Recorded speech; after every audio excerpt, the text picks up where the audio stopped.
hello, hello. Good morning. Good morning. Branch out. Here's some spirited conversations. We got a lively crowd in here today. How you enjoying spring? Yeah. There's some more excitement out here. It's not going to be dreary all week.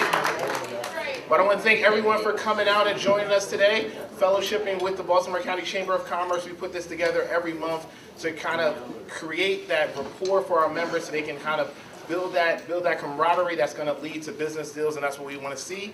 But before we start, we always want to start by thanking the Sheraton Baltimore North for putting on this wonderful breakfast for us. They do a wonderful job. We could not do this without them.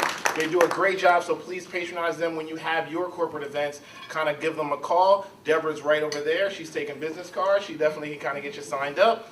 Also want to thank some of our corporate sponsors. We can't do this without them as well. Baltimore County Public Library, the Community College of Baltimore County, BGE, Port of Baltimore, Sheraton Baltimore North, Peak Performance Accounting, T. Rowe Price, McCormick and Company, UMBC, Comcast, as well as Blue Cross and Blue Shield. So please give them a round of applause. We have some new members and some first-timers, so if you're a first-time attendee, I'm going to kind of get you to raise your hand and kind of tell us a little about yourself as well as your business. I'm going to spotlight some of our new members this particular month. If you're one of those members, please stand up and tell us a little about yourself as well as your business. So our new members this month, we have Junk Force, Test Forward Americas, Plastech Services, Conoco Restaurant, Gemma Financial Services, Ecotech Power Wash, Catherine Makowski, and Morgan Stanley, Financial Advisor. Please give them a round of applause from our first timers. Do I have any first-time attendees here? I see one right up front. Anyone feel comfortable? I need to stand up, or I can... You can stand up, you can sit down, whatever you feel comfortable with. All right, so my name is Marquita. I'm the owner of Social Fit Wellness. We are a yoga and holistic service studio. We do a variety of yoga classes and wellness services, like Thai massage, yoni steams. We have yoga classes like relaxation yoga, hip-hop yoga. We do retreats. Right now we have like an unstressed retreat going on. It's 21 days of meditation, gentle yoga, and a waterfall and wine hike at the end. Let's seal the deal. Well, welcome. Thanks for joining us. Any other first-timers right up front? Good morning. My name is Lisa Schaefer. I'm with Flowers by Chris, and we are a floral company that's been around since 1974. We're opening our second location and expanding into downtown Baltimore at the Harbor Court Hotel, doing all of their corporate and flowers. We do custom floral bouquets, plant maintenance and installation, weekly floral arrangements. We'd love to work with you all and get to know you, and if I can ever help you out, and thank you so much. Thanks for joining us. Sir, over here. Thank you, Joe. My name is Ali Green. I'm a software instructor. I teach mostly Microsoft and Adobe to corporations, schools, private tutoring, all over the United States and other parts of North America. So if you guys need any training with Excel, PowerPoint, Photoshop, Acrobat, Crystal Reports, I can help you out. Thank you for joining us. Over here in the back. Hi, my name is Catherine Makowski. I'm a financial advisor and certified financial planner at Morgan Stanley, located right on International Circle in Hunt Valley. So we specialize in wealth management, but we're a team of 7 professionals. So excited to be here today and meet everyone. Hello, Sarah Lee with Virtuous Partner. I have a small M&A advisory firm, so anything related to buying or selling a business. I work with a lot of bankers, and anything you need on an exit, 3 to 5 years out, and can also help with anything financial related. I'm a CPA. Anyone else next? Right over here in the middle. Valerie Andrews-Sokolos. I used to be a member a long time ago with my previous company, BANNEKER Recycling. I am now a partner in electronics value recovery, and we do the recycling and refurbishment of electronics, destruction of hard drives, data eradication. We try to refurbish first, then we'll recycle, and worst case scenario, it is scrapped. So if anyone is getting rid of electronics, because everybody's working from home now and you've got all this excess material, you can give us a call. Right over here in the middle. My name is Sean Corcoran. I'm with CQI Associates. We're a full-service energy management company in Howard County. We partner with the chamber to offer a chamber member benefit from our energy co-op program. So energy rates are just going through the roof right now. So we have our co-op buying in bulk pretty much to get a lower fixed rate on your natural gas and electricity. And we also have a team that does energy management, solar feasibility studies, things like that. So we're kind of making a big push here in the spring. We'll have another one in the fall where we buy a lot of our energy. So we'll kind of get into that later. So let's kind of get more ingrained with the chamber. Thanks. Thank you. Anyone else that I might have missed? Right over here. Good morning, I'm Aisha Beasley. I am the Director of Sales with the residents in Hunt Valley. We have approximately 141 guest rooms, all suites, and 500 square feet of meeting space. We are ideal for anyone that is traveling just for a leisurely weekend or for an extended period, as all of our guest rooms have fully staffed and equipped kitchens. We look forward to meeting you all. Awesome, awesome. I love that. Brand new faces, brand new members. So please welcome them to the chamber. Please connect with them digitally as well as in person. Great way to kind of continue to connect. I do want to spotlight our next two events. So our next monthly member breakfast will be here June 2nd. It'll be our Oriole breakfast. We'll have a VP from the Baltimore Orioles. We'll be giving away some Oriole tickets as well as some office swag and some different stuff like that. So that should be a lot of fun. And we're also doing another event on June 9th. It's going to be our gubernatorial networking event. We're doing that over at the Owens Mills Marriott over on the west side. So please check that out. That's going to be on June 9th. We have confirmed Kelly Schultz as well as Francho is going to be in attendance. Great way to kind of network with someone that's probably going to be leading our state going forward in the next couple of years. So please check that out and put that on your agenda. June 2nd and June 9th. Those are our next events in June. But now we have our speaker for today. We have Rosalind Johnson, Director of Baltimore County Parks and Recs. She's going to spotlight what they're offering for Baltimore County residents as well as businesses here in the area. They have a lot of stuff. I got 2 young kids, so I'm going to be all ears with pen and paper to kind of get some notes and figure out what we're going to be doing this summer, as well as some great ways for business to kind of engage in the outdoor space that Baltimore County provides. So please give a round of applause for Director Johnson. Thank you and good morning. It's always tough to go after everyone's eaten because all of your blood flows to your stomach and then you get a little sleepy. But I'll try to be as engaging as possible. We are open for business. And some people might think, well, you're recreation and parks. How are you open for business? I listen to everyone who's new here, and we have something or a way that we could partner with each one of you. And hopefully you'll see it during my presentation. So this is our agency. We were established in 1949, and we're dedicated to providing quality recreational and leisure opportunities to residents of Baltimore County, including visitors. Here's our mission statement and our core values. If I'm being honest, we are operating on a 1950s model of recreation and parks. So I grew up in the county.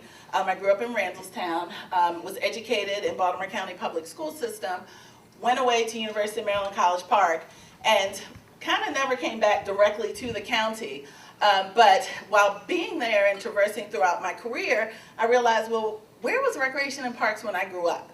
And so we are really run by volunteers, amazing volunteers, recreation councils and nature councils. However, we're one of the few departments in the country who are still run this way. So we're in the process of transitioning, recognizing our volunteers do an amazing job. However, we're a profession, and professionals really run recreation and parks now throughout the country. There are about 10,000 recreation and parks departments throughout the country. So we're a profession, and we have to kind of move the needle a little bit so that we're doing more of the programming, because right now, I'm sad to say, your zip code determines your recreational amenities. So if you think about where volunteers are, volunteers who have the time to work and volunteer for recreation and parks or for a recreation council traditionally are in your more affluent communities. Because the less affluent communities, you're struggling to work, to take care of your children, to take them here, take them there. So that's a problem here in the county. So we're in the process of filling in the gaps as far as the department is concerned and picking up the slack that some of the volunteers aren't able to do, or the communities who don't have volunteers. So what you're going to see is kind of a transitional presentation, but I'm free to answer any questions that you may have. So here's our agency inventory. We have 34 rec centers, and our recreation councils really run these recreation centers. So it's a little bit different than most jurisdictions. We have 9 PAL centers. And so our PAL centers aren't really PAL centers, they're actually recreation centers. The police are not involved in our programming. That changed some years ago. We're in the process of getting caught up and changing our name. But this is where we actually do our programming as a department. We have 1,120 parks, 91 pavilions, 30,000 acres of parkland. How many of you have ever been to Oregon Ridge Park?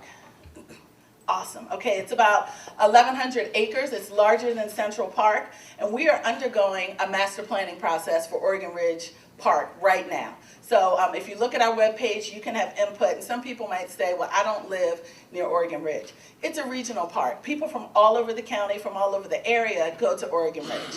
We have many of events there. We're also looking at bringing in Go Ape somewhere in the county. So there's talk of possibly Oregon Ridge or some other locations. And people might say, well, what is Go Ape? So Go Ape is a nature business who brings zip lining and adventure activities in. So zip lines, treetop adventures where you're climbing in the trees, axe throwing, and your recreation and parks. Why might you be interested in that? Well, because we can help boost the economy. If you're coming to Oregon Ridge, what are you going to do when you come there? You and all your friends, you're going to stop, you're going to get something to eat. Or you're going to make a weekend of it. You're going to get a hotel at the Residence Inn. You're going to spend the weekend. You're going to go shopping in Hunt Valley. You're going to say, what is this Wegmans place? We don't have one in my community. Let me go shopping, grocery shopping before I go home. So that's how we can help boost the economy. So we're not sure whether it'll be Oregon Ridge or some other location, but just imagine the amenities that a Recreation and Parks Department has to bring into the county. We also have a public input process where we'd like to hear from the public and hear what you'd like to see at Oregon Ridge. So more to come on that, but please look at our website. We have 433,000 feet of trails. Many of you have hiked our trails. We have tennis courts. Does anyone play pickleball? Oh, what'd you say? Oh, whoa. Pickleball, I'll have you know, is the #1 growing sport in the country.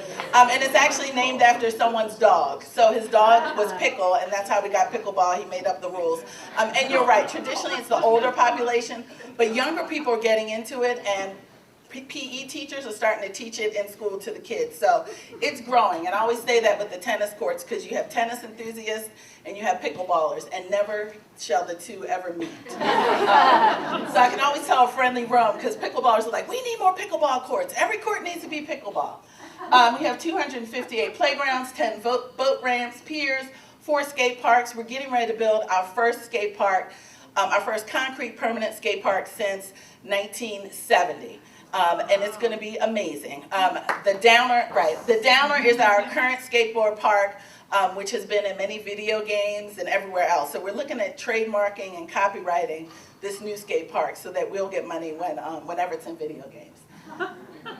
We have community gardens, athletic fields, multi-purpose courts, dog parks, and we have about 1,200 employees, and that's including full-time and part-time. You might think, wow, well, you have a huge budget. Actually, we don't, okay? But I have to say, our county executive has been extremely committed to our department. And I'm showing you this to let you know we're open for business, we're looking for partners. The average per resident that most jurisdictions pay on recreation and parks or spend on recreation and parks is $80. That's throughout the country, the average. We're at $16.26. Which is a lot higher than when I first got here 3 years ago. 3 years ago, we were at $13 and some change. So the county executive, and of course, you know, I'd love to say, give us $20 million, but we have to do it incrementally. It takes us time. So we're in partnership with our county executive. He has done an amazing job supporting us. So I don't need anyone going and saying, hey, you've underfunded. He has not.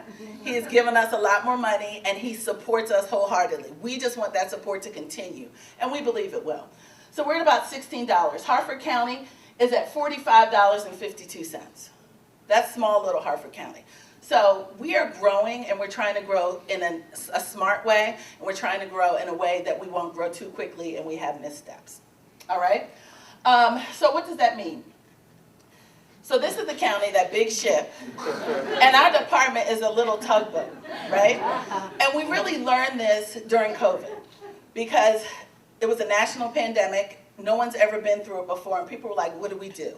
We shut down Friday, March 13th in the county. When I say shut down, you know, we went virtually and everything else. By Monday, March 16th, guess who was serving food? We were. Everyone was shutting down. We're like, okay, schools are closing. Recreation and Parks is the second largest provider of meals, second only to schools. So we're like, we need to provide meals to kids. So Monday we started providing meals. And so here's what we did during the pandemic. We're really the Department of Yes. So what was open during the pandemic? Gas stations, grocery stores, hospitals, and guess what? Parks. If you've never been to a park 2 years ago, I bet you won't say that now, because people were like, I'm going crazy. Where can I go? Where can I take my children? So based on the COVID-19 Google mobility data, in Baltimore County alone, we had as much as a 224% increase in park usership. Right. So we were like, holy crap, what do we do, right? Because we are kind of ramping down and everyone else wants to use our parks. They're flooded. But that was great for us because it showed the importance of parks. And everyone started to realize, okay, we need to fund parks a little bit more. So what did we do? We served over 3,401,000 meals. We served meals 6 days a week initially. And my team's like, okay, we're getting scared. It's a little scary out here. We're interfacing with the public. What can we do? I said, well, you come with a solution if you're coming with a problem, because we're not going to serve less meals. And they said, what if we serve double meals Monday, Wednesday, and Friday? So it's the same number of meals, but it's less touch points. We got a winner. So that's what we did. And we served on Saturdays, too. Saturdays was when we gave big 30-pound boxes of non-perishable food and 30-pound boxes of perishable food, milk, fresh produce, chickens, and all sorts of things. We created fall learning centers. Schools were shut down. You couldn't go to schools. Parents had to work. Where are they going to take their children where they feel it's safe to keep them? They came to our non-PAL centers. So we looked at the youth who were most vulnerable, and we said, okay, they're youth who have active child protective services cases. We want them to come to our locations. We have youth whose parents are food stamp only, meaning that's the linchpin for the success of the families. We want them to come. And children who are involved in foster care. So that's who we reached out to and who we targeted. It was free of charge. We worked similar to Howard County, and we started having our fall learning centers where they could come all day, and we would engage. They were on their tablets or on their computers, and they were engaged in learning. We still held summer camps. We staffed vaccination sites. We assisted with SNAP applications. We have many staff who are bilingual. We assisted with voting. We had a special election. We assisted with that. We permitted protests. George Floyd was murdered, and so people started protesting. So we had locations where people could protest. We practiced social distancing. We educated the public about it. We supplied PPE. And we have pavilions for religious services. We changed so that you could be able to register online. Churches and religious affiliates could register online to have their worship services outside. So that's why I say we're the tugboat. It's harder to turn a ship, but we're a tugboat. We can go out, we're nimble, we can do things, we can change, and we can fit the needs of the community. We had safety protocol training. We went to virtual programming. We were talking about virtual programming. We reinvented our special events. We had the booth-through. The largest booth-through we've ever had. And people are like, you had a booth-through during the pandemic? Yes. Kids got dressed up in their Halloween costumes and drove through. We had PPE on, and they're like, oh my gosh, you saved Halloween. So yes, we're superheroes and heroines as well. Same thing for the Easter Bunny. We had drive-through with the Easter Bunny, drive-through with Santa Claus, which was really good because they're children who have pre-existing conditions, and they couldn't participate, and parents were crying, we were crying. It was just a great event. We had weekly director meetings with every director of recreation and parks in the state. And then we received $2.6 million of CARES funding. And that was key for us. We had 224% increase in park usership, which means more trash. So we installed solar trash compactors at all of our regional parks so we could have more trash. We'd reduce our carbon footprint. We just started to think very differently. So you want to know about summer camps. So we have roughly 44 recreation and nature councils, and they all provide summer camps. So they're all throughout the county. They provide basketball, fun and fitness, field hockey, baseball, all sorts of summer camps. We have our PAL summer camps, which are, remember, not really PAL. We run it. We're getting ready to change the name. And it's free. And we're at 9 locations throughout the county, and we're in the process of building 2 PAL centers. I'm going to show you a little bit about that later on. But it's June 27th through August 19th, 7:30 a.m. to 5:30 p.m. And it's my favorite price, free. We have therapeutic recreation summer camps. These are the locations of our TR summer camps. Some of them are free and some of them have a charge. We have summer playground summer camps, and these are more for drop-in. They're $125 a week, which is a little bit more affordable. It's from 9 to 3. And that's not really for your traditional working parents. That's just something where you can drop your kids off and come back and do some things. Good for people who work virtually. Our Ag Center, how many of you been to the Ag Center, which is right across from Oregon Ridge? Awesome. So our Ag Center has all sorts of summer camps, farm camp sprouts, farm fun, animal adventures, culinary explorers, all sorts of camps. Benjamin Banneker summer camps. They have a Trailblazers camp, Explorers camp, and Adventures camp, right at Benjamin Banneker, right near Oella. Cromwell Valley has summer camps, and here's information about the summer camps. Now, many of our summer camps, particularly Cromwell Valley, they sold out in 14 minutes, and they do their registration online. So I just want to let you know kind of what you're up against. Lake Roland summer camps, they have nature camps as well. Marshy Point has nature camps. We just had the Ferry Festival down there. Has anyone heard of the Ferry Festival? It's very interesting if you've never attended. There are fairies walking around with all sorts of wings, and it's really a fun time. And we have a new zero waste initiative. Over the 2-day festival, we had about 6,000 participants, and guess how much trash they produced? 3 bags of trash, which technically is zero waste, because if you divide the weight of the trash up amongst the 6,000 participants, it qualifies as zero waste. But that's what we're doing. We're moving forward to really try to preserve our environment and preserve the communities that we serve. Events. We have Music in the Woods.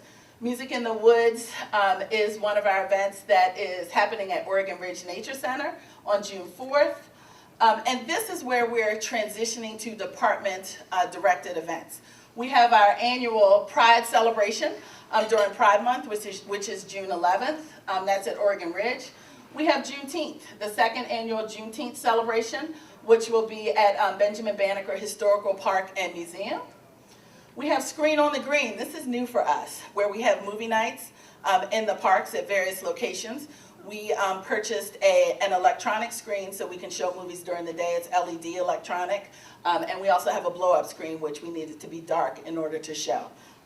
Think of partnering opportunities, partnership opportunities, because you can certainly sponsor any of these events. We had some challenges in our Essex community last year, and one of the things that the community said was the kids have nothing to do. So we started a 3-on-3 basketball tournament. We partnered with the police. The police were there, we were there, and there were about 100 kids who had never participated kind of in a 3-on-3 basketball tournament at this location before, and it was a great event.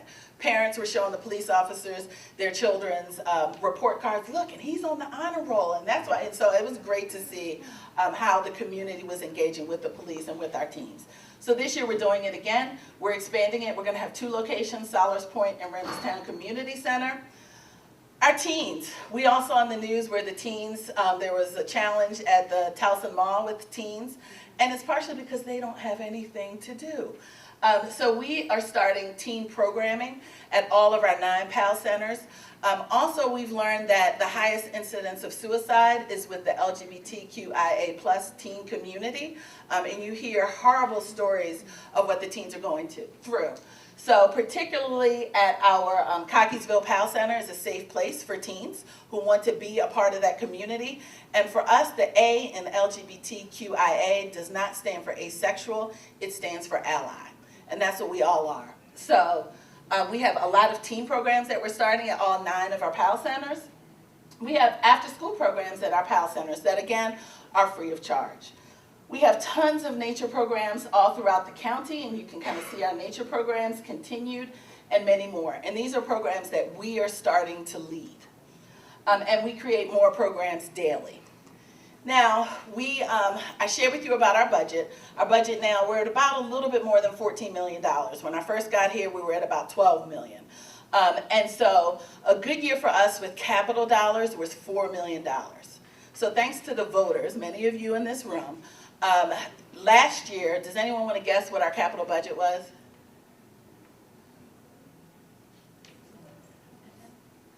You can guess. 6 million. Okay, good guess, good guess. 10 times that and then some. Our capital budget was $85 million last year. And that's because of all the partnerships. And people are thinking, oh my gosh, you're rich now. We had years of deferred maintenance. Off the top of our heads, we had about $100 million of projects that we could do. So 85 million was a huge amount for us, and it's a good start. This year we're looking at, hopefully council will pass the budget, we're looking at about 45 million. So that's allowing us to do some things that we traditionally have not been able to do for years. But we're still behind. So I don't want everyone to think, oh, you're good, you have 85 million and 45 million. So what are we doing with that money? Hazelwood Skate Park. I talked to you about our new skate park that we're building. That's one of the things we're doing. This is in the Hazelwood community. This skate park is designed by one of the foremost skate park designers in the country. We like to have wow factors or something that makes it seem a little different. So they'll enter under these arches and all of these bowls. We worked with our skateboard council, who are skateboarding experts, to create this. And the anticipation is that people will come from all over the country in order to skate. So we anticipate that Tony Hawk will come to Hazelwood Skate Park to skate. And you can tell I'm old because that's who I know. There are probably other people who are more popular. And here are just some different views of our skate park. Next, we're building Rosedale Recreation Center. And so this location, one of the things that we want to do is we want to offer traditional recreation opportunities, but we want each of our new centers that we're building and each of our older centers will start to have themes. So for this particular center, can anyone guess what the theme is, given the artwork on the side of it? Yes? Tech? Tech, very close, esports, which is tech, right? So esports. We want our buildings to look very different. Our staff, we had a joke, we could do schools, prisons, or rec centers, and you kind of couldn't tell what was what, except one had barbed wire fence around it. And if you drive by some of our older centers, you'll be like, yeah, actually, that's not far off, you know, in the little small windows they have in prisons. But we want our buildings to be more inviting, and we want them to say something different to the community than what they've traditionally said. So this is our new building, our designs. And the cool thing about it, I'll show you the cool thing in a second, but the theme goes throughout the entire building. So esports, so children can learn. And people are thinking, video games, oh my gosh. When this first started, I thought, I'm never going to get married because my future husband's going to be in his mom's basement playing video games. But now I'm okay with that because you can really win $600,000 playing in a video game tournament. We know 17-year-olds who won $600,000 playing video games. Monumental Sports, the Wizards, they now have an esports team. Colleges are giving scholarships to esports players so that they can come and play for their colleges. So it is a whole new industry. And there are many jobs that come with that industry. You can sell out a $50,000, $60,000 arena to go watch esports. They sell out in 5 minutes. This is to watch people play video games. Like, it's the most amazing thing ever. So our new building will articulate the history of esports, and everyone will see themselves. Men, women, people of all races, all abilities. The thing I love the most about esports is you can be a quadriplegic and be a gold medal athlete. And you'll see the design is very different. The lights kind of look like the inside of a computer. Here are the circles, which have the history. We'll have a circle that has all the jobs that you could have in the esports industry. So parents, if your kids want to play video games, just put a little bit of structure around it. It's okay. All right? The gym even. So we'll have an esports room, and we will be able to pipe in the video games they're playing in esports into the gym so that, again, kids, adults, everyone can watch, and we can host esports tournaments. And look at that at night. Isn't that cool? So when the Ravens win, which I'm hoping will be all the time, we can light it up purple. When the Orioles win, we can light it up orange. Breast Cancer Awareness Month, we can light it up hot pink. So that's just a little bit of what we're doing. And there's the inside layout. Middle River Recreation Activity Center. Does anyone want to guess what the theme is here?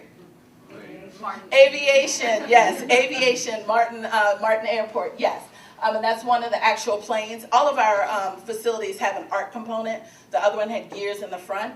And so this is one of the planes that was actually designed and created at Martin Airport. So the theme here is aeronautical engineering and aerospace. engineering. And you'll notice the building looks like a, oh, my little pointer doesn't work, but it looks like a hangar.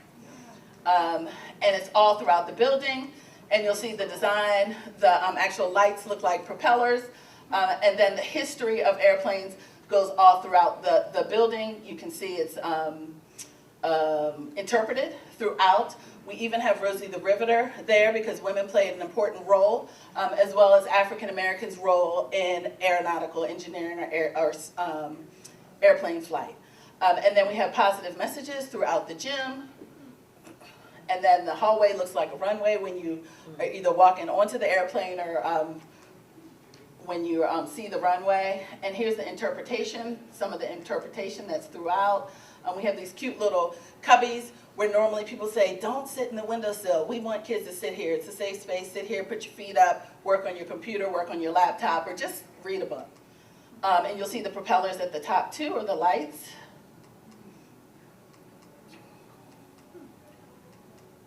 Sparrows Point Park. Is anyone familiar what a brownfield to greenfield is?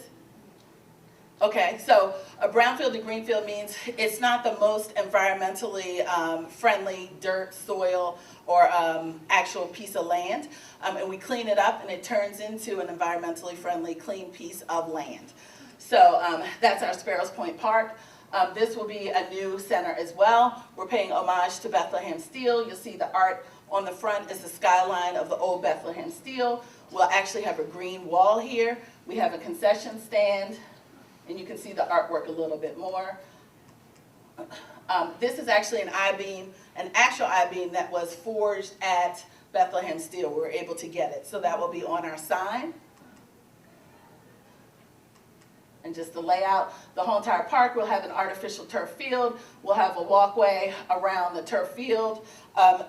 This location will have a universally accessible playground. That's an imagination playground. I'll share a little bit more about that later on. We'll also have an accessible pier.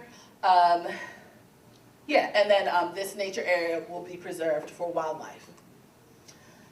We just broke ground on another exciting project, a destination playground. How many of you have ever been to Northwest Regional Park? It's right across from the Ravens headquarters. So when I first got here, we met with the Ravens, and I was like, what do you do in the county? And so Dick Cass, who's the president, he's like, well, I'll tell you what we do. And I'm like, that's Baltimore City, that's Baltimore City, that's Baltimore City. And I used to work in Baltimore City, so I knew they did a lot in Baltimore City. He's like, well, you know what? I'll be doggone. So I'm like, well, that's okay. We want to partner with you all a little bit more. And he's a great guy. And so he's like, okay, we're here for it. So we had the opportunity to build this destination playground. And it's themed. It's an imagination playground as well. And what does that mean? That means that people are going to see it online or say, hey, let's drive to Northwest Regional Park and go to this Ravens playground. That's a destination. They are going specifically for that. They're not really driving by and saying, oh, let's go play on this playground.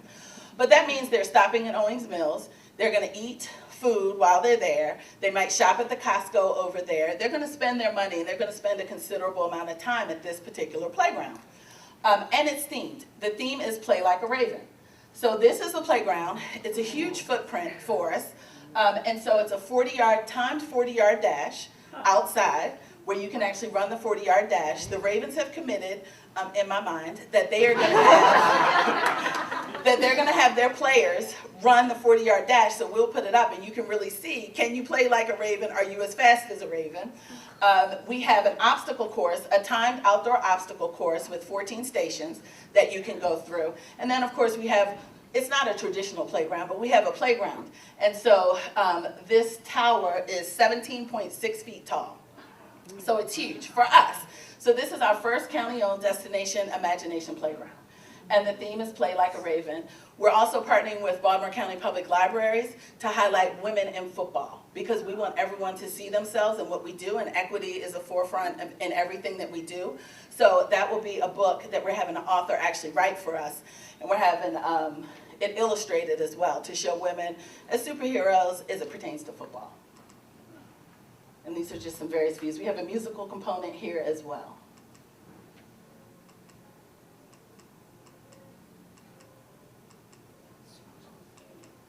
Yes, and this will be complete in August. hopefully in time for opening day. But, you know, capital projects never work out. But in my mind, it'll be complete. But we already broke ground on it. Next, we have a STEAM center. And people might say, well, what is a STEAM center? Well, science, technology, engineering. We added another E. I tricked you all. Environment. Then arts. We added another A. Agriculture. And then math. So we're a little bit different, and we like to blow things up a little bit more in recreation and parks. But this is a STEAM center. It will not be a traditional recreation center. This will be a center that focuses on STEAM. It will be in a STEAM park. It's in Randallstown. And people might say, why is it in Randallstown? Yes, I did grow up in Randallstown, but I have the data to back up why we have it in Randallstown. Based on the Social Vulnerability Index by the CDC, Randallstown is the most socially vulnerable community in the county. So that's why we placed it there. So we are trying to get our youth and our adults and our seniors prepared to be players in today's age. So everyone's like, oh, partner with schools. No, we don't really want to partner with schools because schools have a STEAM program. And so if you're involved in STEAM in school, that is amazing. That's great. You can come here and you can participate as well. But some kids aren't involved in STEAM in school. We want to get you if maybe you're dropped out of school or if you're in school and you're like, I don't really want to be in STEAM in school.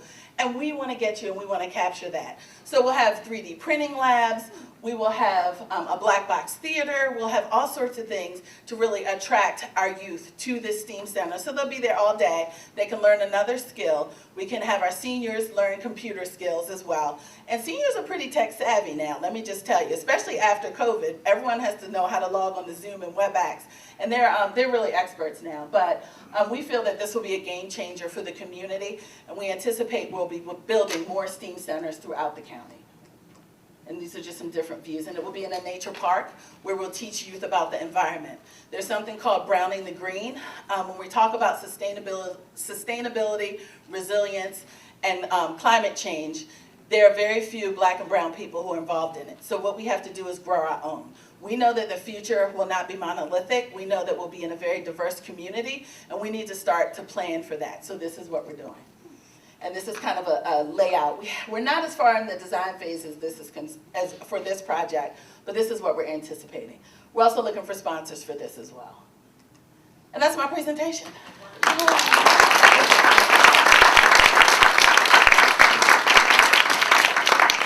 Thank you. Questions? Yes? What kind of sponsors are you looking for? What do you need sponsors? Anything. If you want to sponsor with money, if you want to sponsor with equipment, our STEAM Center, I would love to have it have the best technologically advanced tankless water heaters, you know, automatic whatevers. So if they're builders or, you know, someone we can, you know, put your name up there and say these whatever features sponsored by or paid for by, however. So we're open to anything. We can be creative. Again, we're the tugboat. We're nimble. You let us know what you'd like to do, and we can find a way to do it. Yes? As a proud teacher of Randallstown High School, I commend you for this Thank you. program. And the Randallstown High School resident. My question would be not, why is it Randallstown? Why not? I love it. Why not? And so I graduated from Randallstown High School. My dad taught there, too. So I'm a little biased. I'm a Rand. But yes, thank you. Yes? The esports, what ages are welcome at that center? All. All ages? Yes, and that's why we're also changing. So PAL centers traditionally are 7 to 17-year-olds. We're doing all ages. It will be limitless. Yep, all ages. It's never too late to learn or participate. We're also looking at creating more open gym activities where people can just drop in and play games. We have another piece. In the last 3 years, we've done 13 acquisitions, which anyone who knows anything about government or procuring land, 13 is pretty darn good. About 194 acres of parkland. We have another acquisition that's coming through that I can't talk about because it's not official yet, but that will be several gymnasiums that we'll have, and we'll open that to the public as well, so that people will have more access to opportunities. Yes? Are you still serving meals in the parks? We do not now because schools are back open, so people are still doing it. We have people someone who just called us yesterday, they want to serve meals in the Towson-Cockeysville area, and they're like, can we partner with you all to serve meals on Saturday? So onesie, twosies, kind of yes. Solars Point's another location once a month they do. but we found that the need has kind of died down. But the county has hired a food insecurity person, and so the county will still be serving meals in some capacity. Do you guys take donations for food? Absolutely, yes we do. Yes. So that's something that maybe we could partner up with? Absolutely can, yes. And I have cards, and so if you Okay. email me or what have you, yes, I'd be happy to get back to you. Okay. Yes. If you have high schoolers that are looking to do community service, do you have a program for that? For them Yes. To help? We do. We are also trying to we have community service programs, to answer your question. Yes, absolutely. We are looking to hire kids for the summer. We're looking to hire people for the summer, really. If you are a lifeguard or if you know how to swim, we will pay your $300 lifeguard certification fee. You will have a job that will last forever. And we will also pay you, you'll be probably one of the highest paid entry-level summer positions in our department. So we're looking for lifeguards, we're looking for people to work the summer, and we are most people's first summer job, and we teach them work ethic and everything else. So if you want your teenager to pick up his clothes in his room or her room, send them to us, you'll notice a change. Yes? Are you guys in charge of certifying businesses to do summer camps? No, we are not. That's probably the health department, or Department of Labor and Licensing. I started a camp like 10 years ago. The idea was to create this business for my children so they grow up and have a business. And it's so cost prohibitive. Looking at the rates you guys charge for camps, we also have Montgomery County call us to do a camp. And I know it's a different environment. I mean, they pay like 3 times as much but they charge 3 times as much as what you guys do. So you charge a good price, but how does that, you compete with the private sector with summer camps. I mean, it's hard to run a summer camp for free if you're a full-private company. But there are people who need summer camps. So how do you, have you ever thought about that? How do you balance it out? I mean, if I have, and we have to charge more for camp now because all these fees that came out of nowhere that they want to charge. We got paid for. So I have some kids coming in from what they call Youth Works. So we have I signed up to get 4 kids to come and train. One kid called me that's not even part of that. I told him to go to that program. But we have to pay for background checks for your children. It's just, I had to raise my fees for my summer camp, which makes it harder on the consumer. So now they're saying, you know what, we're going to go to Baltimore County because it's free. I mean, can you guys create a balance for that? I mean, We do have a balance. So when you look outside, there are people who drive Teslas, people who drive Escalades, people who drive 1972 Honda Civics. So people are looking for different things. So some parents, when they see free, they're like, I'm not sending my child to that. It can't be good. So, I think we meet people where they are, and I think the county provides the spectrum. There are people who, want the most expensive camp because my child is amazing and great, and I, want the best for them. And a lot of people think the more you pay, the better it is. So I think we have the spectrum. But our goal, we're targeting the parents who need some place for their children to go. Right, that's all that is. How do do parents have to qualify for your free camps? No, they have to sign up and fill out the paperwork. I also like to talk to you about your Eastwood program. We created an Eastwood program too. That's awesome. Phenomenal. Okay, great. Thank you. Any other questions? Well, thank you. You all been amazing. Awesome. Thank you, Ms. Johnson. She was amazing. We have the room until 10 o'clock, so continue to network. As I said before, check out our next 2 events on June 2nd, our next monthly member breakfast with the Baltimore Orioles, as well as our gubernatorial networking event on June 9th. Please put that on your schedule, and I welcome everyone here back to next month, and have a great day.